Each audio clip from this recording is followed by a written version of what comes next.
नमस्कार, मेरा नाम डॉक्टर प्रियंका सामंत है और मैं राजकीय विधि महाविद्यालय अलवर में सहायक आचार्य के पद पर कार्यरत हूँ।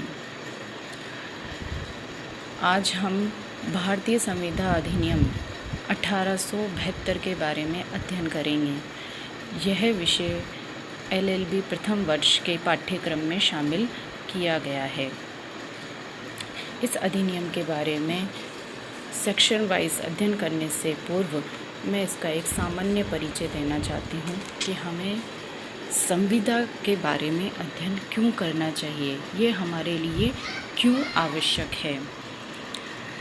संविदा हमारे लिए इसलिए आवश्यक है क्योंकि मनुष्य एक सामाजिक प्राणी है और वह अपनी सभी आवश्यकताओं की पूर्ति के लिए एक दूसरे के ऊपर निर्भर रहता है। वे चाहे या ना चाहे किसी न किसी रूप में वे दूसरे व्यक्ति से संविदा में बंध ही जाते हैं। संविदा विधि हमें इस बात के लिए आश्वस्त कराती है कि दूसरे व्यक्ति ने हमें जो वचन दिया है वह वचन पूरा किया जाएगा। इसी बात को सर विलियम आर एंसन ने अपने कथन के द्वारा भी स्पष्ट किया है। वह कहते हैं, संविदा अधिनियम का उद्देश्य एक व्यक्ति को इस बात से आश्वस्त कराना है कि वह जिस व्यक्ति से किसी बात की आशा कर रहा है वह अवश्य पूरी होगी तथा जो वचन उसे दिया गया है उसका अनिवार्यतः पालन होगा।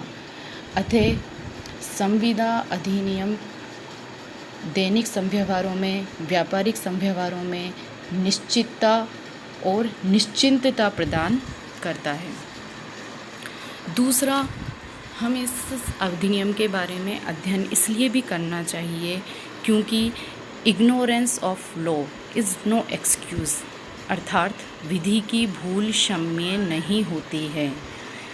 हम भारतीय नागरिक हैं, इसीलिए हमें यह ज़रूरी है कि भारत के अंदर लागू सभी विधियों के बारे में हमें ज्ञान होना आवश्यक है। इसलिए भी हम संविदा विधि का अध्ययन करते हैं।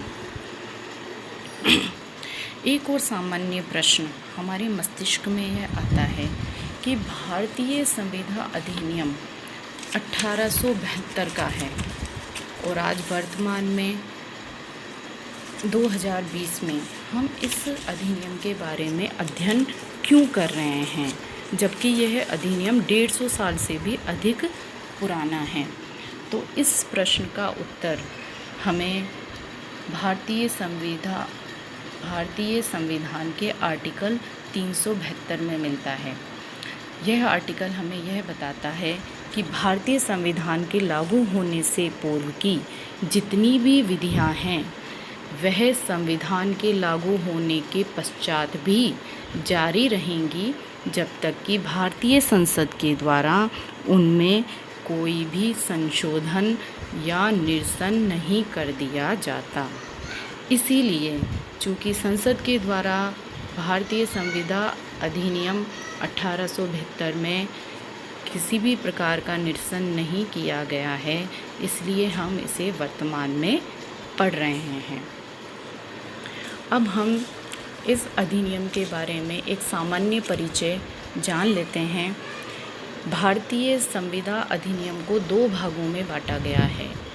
पहला है कॉन्ट्रैक्ट फर्स्ट, दूसरा है कॉन्ट्रैक्ट सेकंड। कॉन्ट्रैक्ट फर्स्ट का जो पार्ट है उसमें संविदा के सामान्य सिद्धांत, जनरल प्रिंसिपल्स ऑफ कॉन्ट्रैक्ट के बारे में बताया गया है और यह सेक्शन 1 से लेकर 75 तक इसमें शामिल किए गए हैं। दूसरा जो भाग है वह विशिष्ट संविदाओं के बारे में है। विशिष्ट संविदाएं जैसे कि क्षतिपूर्ति की संविदा, गिरवी की संविदा, उपनिधान की संविदा, एजेंसी इत्यादि के बारे में। हम केवल संविदा विधि के सामान्य सिद्धांतों के बारे में चर्चा करेंगे। इस अधिनियम को प्रारंभ करने से पहले इस अधिनियम के बारे में एक सामान्य परिचय मैं देना चाहूँगी। इसका पूरा नाम इंडियन कॉन्ट्रैक्ट एक्ट 1872 है। इस एक्ट में सबसे पहले इसकी उद्देशिका बताई गई है, प्रियम्बल बताई गई है। उद्देशिका का तात्पर्य है कि इस संविदा अधिनियम को क्यों बनाया गया है। तो इसकी उद्देशिका में यही लिखा गया है कि संविदाओं से संबंधित विधि के कुछ भागों को परिभाषित एवं संशोधित करने के लिए संविदा अधिनियम बनाया गया है। अर्थात संविदा विधि अपने आप में पूर्ण नहीं है, इसमें केवल कुछ विधि को ही शामिल किया गया है। विशिष्ट विधियाँ जैसे कि भारतीय भागीदारी अधिनियम, माल विक्रय अधिनियम, प्रक्रम्य लिखित